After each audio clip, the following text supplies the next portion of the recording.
The man suspected of mass murder in that horrific Colorado movie Rampage made his first public appearance in court.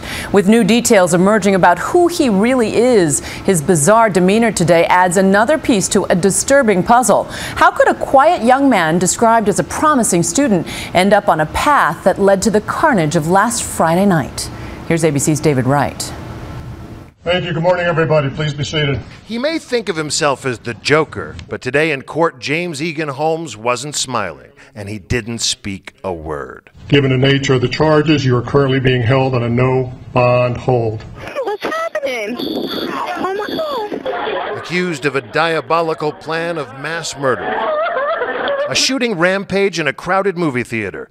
A plot that almost seems ripped from the pages of a Dark Knight comic book. If convicted, Holmes could face the death penalty. The death penalty decision has to be made within 60 days of the arraignment. Okay. So it is months down the line still. In comic book stories, the quest for justice boils down to a conflict between good and evil, and good almost always prevails.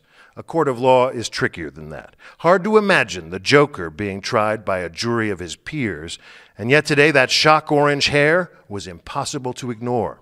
He looked like someone who didn't know what was going on. And that leads to all sorts of important and fascinating legal questions about his mental state. There's no question the guy in that courtroom bore little resemblance to his own secret identity. His goals are to become a researcher and to make scientific discoveries.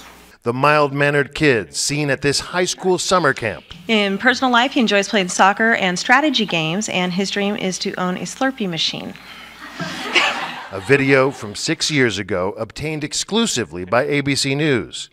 Hi, hello, I'm James. His childhood friends never saw this coming. I fondly remember him as a very, very lighthearted guy, if not a little quiet.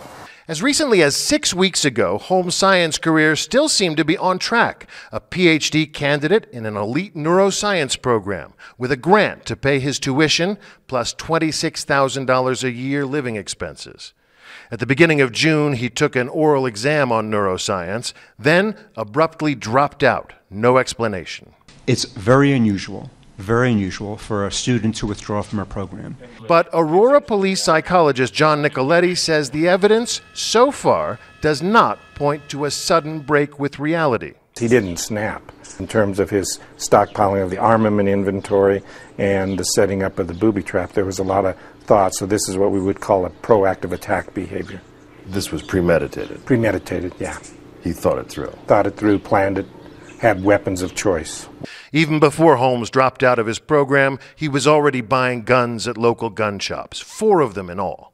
Over the internet, he stockpiled 6,000 rounds of ammunition, plus high-capacity magazines. How many thousands of rounds of ammunition do you need to buy before it raises the alarm bell? Yeah, should be a concern.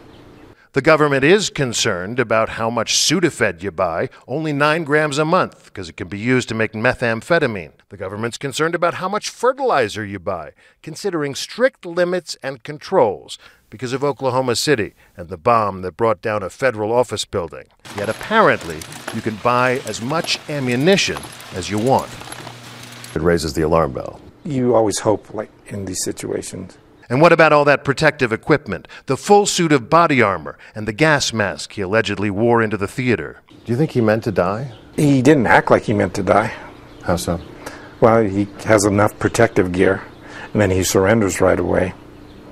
I mean, if you look at a lot of the workplace shootings like the ones we had here with Columbine and Platte Canyon and some of the others, the person kills themselves if they can't get out.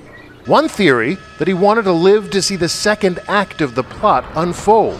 All those booby traps that police say were designed to kill anyone who stepped inside his apartment, including an IED by the door, rigged with a waist-high tripwire. Authorities say it was composed of 2 liquids which, if combined, would have ignited. It was certainly a sophisticated device. The living room floor covered with 30 potential bombs, each connected to a control panel in the kitchen by a spaghetti-like jumble of wires. Holmes could have easily learned from the internet how to build such things, but it's curious to note, police say he left almost no digital footprint of any kind. Once police safely defused the bombs, they carted away his computer as evidence. It seems the insanity defense is almost the only defense that he could pursue. But it's a hard defense to win. You have to be able to show you didn't understand what you were doing was wrong. This is a guy who is dressed up as the Joker, a villain, who's going to say, I didn't understand that what I was doing was wrong. That's not going to be easy. Last night, the president was here to pay his respects to survivors and the families of the dead. Pointedly, he did not mention the alleged perpetrator by name. The perpetrator of this evil act has received a lot of attention over the last couple of days. That attention will fade away. Also, he made no mention of gun control. This is an election year, after all, and Colorado is a battleground state. Earlier this year, Forbes named Aurora, Colorado, the 9th safest city in America. Now, like Columbine 13 miles away, it'll forever be known as the scene of mass murder. I'm David Wright for Nightline in Aurora, Colorado. With so much to consider, our thanks to David Wright.